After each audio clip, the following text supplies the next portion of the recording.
everyone.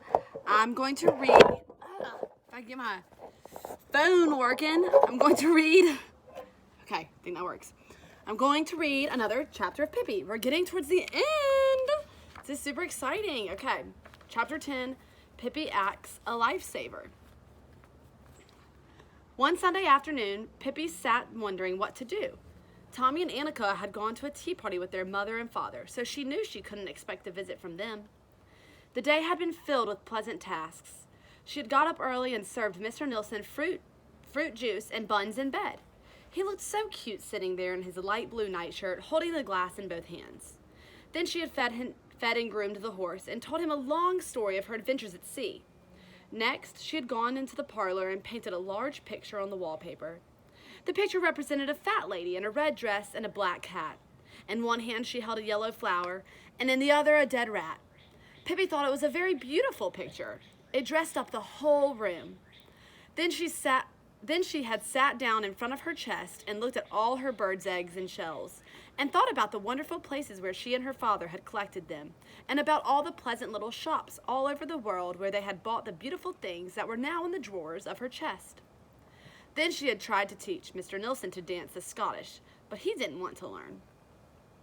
For a while she had thought of trying to teach the horse, but instead she had crept down into the wood box and pulled the cover down. She had pretended she was a sardine in a sardine box, and it was a shame Tommy and Annika weren't there so they could have sardines too. Now it had begun to grow dark. She pressed her little pug nose against the window pane and looked out into the autumn dusk. She remembered that she hadn't been riding a couple of days and decided to go at once. That would be a nice ending to a pleasant Sunday. Accordingly, she put on her big hat, fetched Mr. Nilsson from a corner where he sat playing marbles, saddled the horse, and lifted him down from the porch. And off they went, Mr. Nilsson on Pippi and Pippi on the horse. It was quite cold in the man. Oh, this will work better. This is a stronger cup.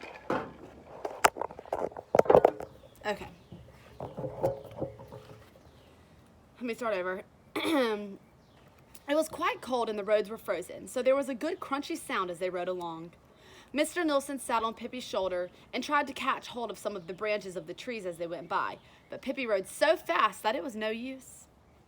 Instead, the branches kept boxing him in the ears, and he had a hard time keeping his straw hat on his head. Pippi rode through the little town, and people pressed anxiously up against the walls when she came storming by. The town had a market square, of course. There were several charming one-old-story buildings and a little yellow-painted town hall. And there was also an ugly wretch of a building, newly built and 3 stories high. It was called the Skyscraper, because it was taller than any of the other houses in town. On a Sunday afternoon, the little town was always quiet and peaceful, but suddenly the quiet was broken by loud cries. "The skyscraper's burning! Fire! Fire!" People came running excitedly from all directions. The fire engine came clanging down the street, and the little children who usually thought fire engines were such fun now cried from fright because they were sure their own houses would catch fire too. The police had to hold back the crowds of people gathering in the square so that the fire engine could get through. The flames came leaping out of the windows of the skyscraper, and smoke and sparks enveloped the firemen who were courageously trying to put out the fire. The fire had started on the first floor but was quickly spreading to the upper stories. Suddenly, the crowd saw a sight that made them gasp with horror. At the top of the house was a gable, and in the gable window, which a little child's hand had just opened, stood 2 little boys calling for help. "We can't get out because somebody has built a fire on the stairs," cried the older boy.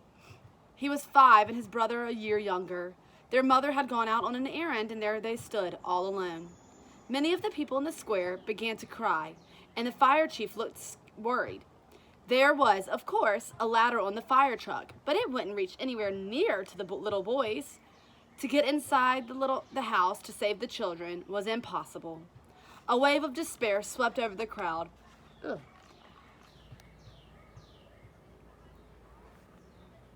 A wave of despair swept over the crowd in the square when they realized there was no way to help the children. And the poor little things just stood up there and cried. It wouldn't be long now before the fire reached the attic. In the midst of the crowd in the square sat Pippi on her horse. She looked with great interest at the fire engine and wondered if she should buy one like it. She liked it because it was red and because it made such a fearful noise as it went through the streets. Then she looked at the fire, and she thought it was fun when a few sparks fell on her. Ow. Presently, she noticed the little boys up in the attic. To her astonishment, they looked as if they weren't enjoying the fire at all. That was more than she could understand, and at last she had to ask the crowd around her, "Why are the children crying?" Pippi. First she got only sobs and answers, but finally a stout gentleman said, "Well, what do you think? Don't you suppose you'd cry if yourself if you were up there and couldn't get down?" "I never cry," said Pippi. "But if they want to get down, why doesn't someone help them?" "Because it isn't possible, of course," said the stout gentleman. Pippi thought for a while, then she asked, Can anybody bring me a long rope?" "What good would that do?" asked the stout gentleman. "The children are too small to be brought down from the rope, and for that matter, how would you ever get the rope up to them?" "Oh, I've been around a bit," said Pippi calmly. "I want a rope." There was not a single person who thought it would do any good, but somehow or other, Pippi got her rope. Not far from the gable of the skyscraper grew a tall tree. The top of it was almost level with the attic window, but between the tree and the window was a distance of almost 3 yards, and the trunk of the tree was smooth and had no branches for climbing on. Even Pippi wouldn't be able to climb it. The fire burned. The children in the window screamed. The people in the square cried. Pippi jumped off the horse and went up to the tree. Then she took the rope and tied it tightly to Mr. Nilsson's tail. "Now you be Pippi's good boy," she said. She put him on the tree trunk and gave him a little push. He understood perfectly what he was supposed to do, and he climbed obediently up the tree trunk. Of course, it was no trouble at all for a little monkey to do that. The people in the square held their breath and watched Mr. Nilsson. Soon he had reached the top of the tree. There he sat on a branch and looked down at Pippi. She beckoned to him to come down again. He did so at once, climbing down on the other side of the branch, so that when he reached the ground, the rope was looped over the branch and hung down double with both ends on the ground. "Good for you, Mr. Nilsson," said Pippi. "You're so smart you can be a professor any time you wish." She untied the knot that had fastened the rope to Mr. Nilsson's tail. Nearby, a house was being repaired, and Pippi ran over and got a long board. She took the board in one hand, ran to the tree, grasped the rope in her free hand, and braced her feet against the trunk of the tree. Quickly and nimbly, she climbed up the trunk, and while the people stopped crying in astonishment, she reached the top of the tree. She placed the board over a stout branch and then carefully pushed it over to the windowsill. And there lay the board like a bridge between the top of the tree and the window. This is the picture. Do you see Pippi? So here's the tree, and there's the fire in the window. That's how she got the board. It ended up being like this. So interesting. Look at all the people. They stopped crying. Do you see them all? They stopped crying because they're looking at her like, what in the world? And I'm sure up there is where the children are, all scared. Oh, these are firemen. They don't look like the ones today because this book was written a long time ago, but that's what they used to wear. That's what they used to look like. The people down in the square stood absolutely silent. They were so tense they couldn't say a word. Pippi stepped out on the board. She smiled pleasantly at the two boys in the gabled window. "Why do you look so sad?" she asked. "Have you got a stomach ache?" She ran across the board and hopped in at the window. "My, it seems warm in here," she said. "You don't need to make any more fire in here today, that I can guarantee. And at the most 4 sticks in the stove tomorrow, I should think." Then she took one boy under each arm and stepped out on the board again.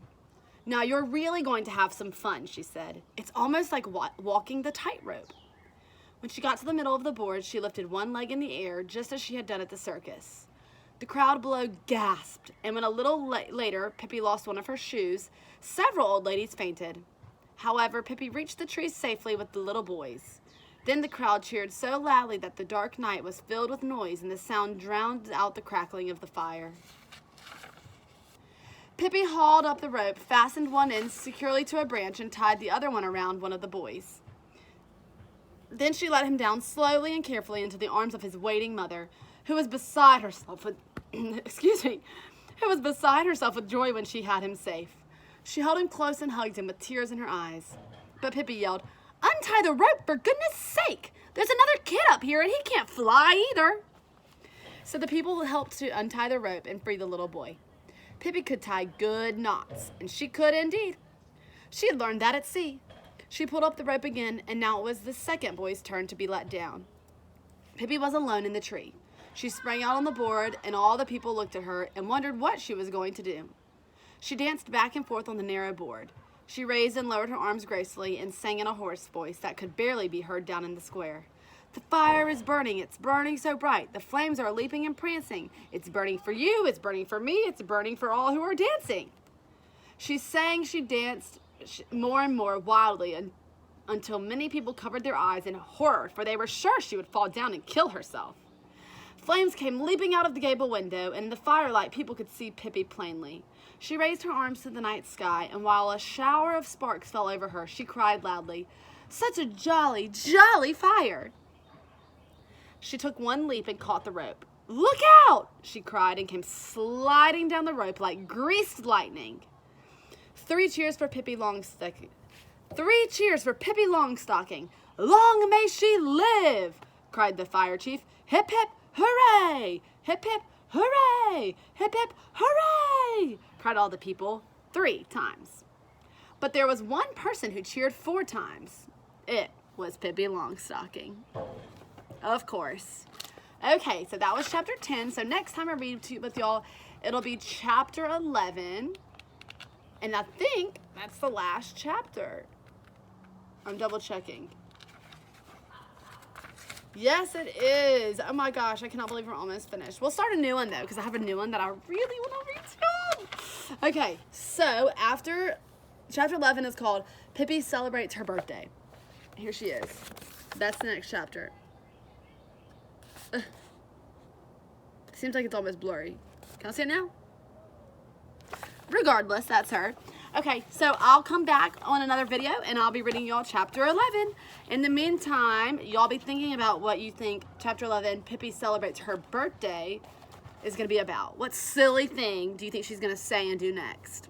Everybody have a great afternoon. See you later.